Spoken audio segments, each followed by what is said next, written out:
Assalamualaikum warahmatullahi wabarakatuh. Alhamdulillahi rabbil alamin. Amsayna ala fitratil Islam wa kalimatil ikhlas wa ala dini nabiyina Muhammadin sallallahu alaihi wasallam wa ala millati abina Ibrahim hanifa wa makana minal musyrikin. Amma ba'd. Syukur alhamdulillah, Allah Subhanahu wa taala tidak henti-hentinya terus mencurahkan nikmatnya kepada kita sekalian. Hingga pada hari ini kita masih diberikan nikmat berupa kehidupan, diberikan kekuatan dan kesehatan untuk melaksanakan ibadah. Sungguh kekuatan dan kesehatan itu menjadi modal penting bagi kita untuk menambah kualitas ibadah puasa kita. Dan salah satu bentuk amaliyah yang penting untuk kita laksanakan di bulan Ramadan ini tentu adalah mendirikan sholat. Mendirikan sholat berbeda dengan mengerjakan sholat. Orang yang mendirikan sholat, segala aspek-aspek internal maupun eksternal daripada pelaksanaan sholatnya, ia senantiasa hidupkan. Lantas bagaimana dengan orang yang berpuasa, tetapi dia tidak mendirikan sholat? Dia puasa, tapi tidak sholat. Bagaimana posisi orang ini di hadapan Allah? Ketahuilah bahwa sholat dan ibadah puasa menjadi satu bangunan di dalam rukun Islam, menjadi satu kesatuan di dalam rukun agama kita yang tidak boleh kita pisahkan. Sehingga sungguh akan sangat fatal puasanya orang yang meninggalkan sholat. Sholat di dalam rukun Islam kedudukannya begitu penting, bahkan dia mendahului ibadah puasa itu sendiri.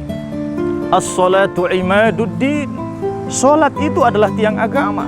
Bahkan di dalam sabda Rasulullah yang lainnya disebutkan ar-ra'sul amri al-Islam. Pokok atau inti daripada setiap perkara itu adalah Islam. Wa amuduhus sholah. Dan tiang daripada agama itu adalah mendirikan sholat. Maka menjadi sangat penting untuk senantiasa menjaga puasa dan sholat. Orang yang hanya mengandalkan puasanya, tapi dia tinggalkan sholatnya, sungguh ini adalah perkara yang sangat berat. Dia akan mendapatkan dosa atas sholat yang dia tinggalkan, dan puasanya justru mengalami kerusakan. Ketahuilah, selain kedudukan yang begitu penting dari sholat, Nabi memberikan ancaman bagi orang-orang yang meninggalkan sholat, orang-orang yang jauh dari sholat, yang melalaikan sholatnya. Al-ahdul ladzi bainana wa bainahumus sholah faman tarakaha faqad kafar. Ini ancaman yang keras. Sesungguhnya perjanjian di antara kami dengan mereka itu adalah sholat.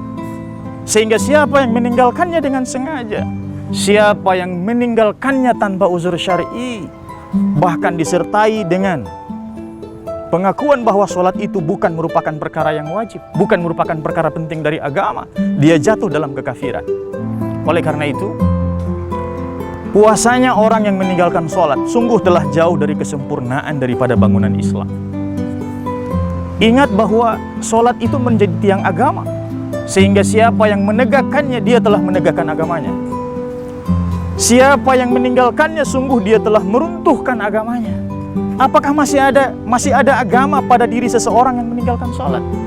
Sungguh tidak akan ada bangunan agama pada diri seseorang yang dia melalaikan sholatnya. Maka oleh karena itu kita pahami pula bahwa Nabiullah SAW juga menerangkan dalam satu sabdanya tentang bagaimana keutamaan sholat itu. Sholat dikatakan oleh Rasulullah, dia menjadi cahaya. Dia juga tidak hanya sekedar menjadi cahaya bagi orang yang melaksanakannya. Dia juga menjadi burhan atau menjadi bukti keimanan. Sehingga orang yang meninggalkan sholat, sungguh dia telah meninggalkan satu bukti penting bahwa dia adalah orang beriman di hadapan Allah Subhanahu wa ta'ala. Sholat tidak kalah pentingnya juga. Selain dia menjadi nur, dia menjadi cahaya. Selain dia menjadi bukti keimanan, sholat juga dikatakan oleh Rasulullah, dia adalah sebagai perisai dari siksaan di hari kiamat. Maka puasa kita yang kita sempurnakan dengan mendirikan sholat sungguh menjadi satu bentuk kesempurnaan dari bangunan Islam.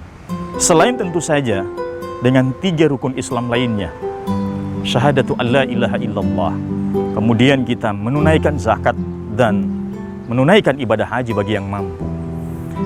tidaklah lengkap bagi seseorang yang hanya menunaikan satu bagian saja daripada rukun iman, rukun Islam ini.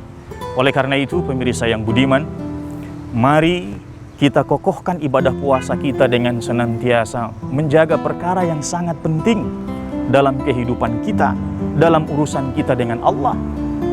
Karena ini menjadi perkara yang sangat penting, dia menjadi bukti di hadapan Allah atas keimanan kita. Dia menjadi sesuatu yang kelak nanti akan menjadi perisai di hari kiamat. Oleh karena itu, jaga puasa kita. Bagaimana menjaga puasa itu? Agar senantiasa dia tetap menjadi ibadah yang diterima di sisi Allah Subhanahu wa Ta'ala. Maka jangan tinggalkan kewajiban-kewajiban yang lain, terutama kewajiban berupa mendirikan sholat.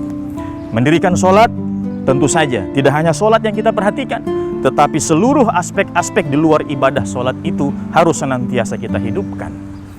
Karena orang yang hanya memperhatikan ibadah sholatnya saja, sungguh mereka hanya mengerjakan sholat, tetapi mereka jauh dari kesempurnaan mendirikan sholat itu sendiri. Semoga Allah senantiasa merahmati kita sekalian dengan ibadah-ibadah yang kita jalani di bulan suci Ramadan ini, terutama ibadah-ibadah yang kedudukannya wajib kita jalankan. Dan semoga dengan ibadah itu pula, ini menjadi sarana yang akan mengokohkan keimanan kita kepada Allah Subhanahu wa Ta'ala. Dan semoga Allah menuntun kita pada kemenangan hingga kelak nanti bertemu dengan Allah pada saat berbuka puasa nanti. Demikian apa yang bisa saya sampaikan pada kesempatan ini. Semoga bermanfaat. Lebih dan kurangnya saya mohon maaf. Wallahul musta'an. Hadanallahu wa iyyakum ajma'in. Tsumma assalamu alaikum warahmatullahi wabarakatuh.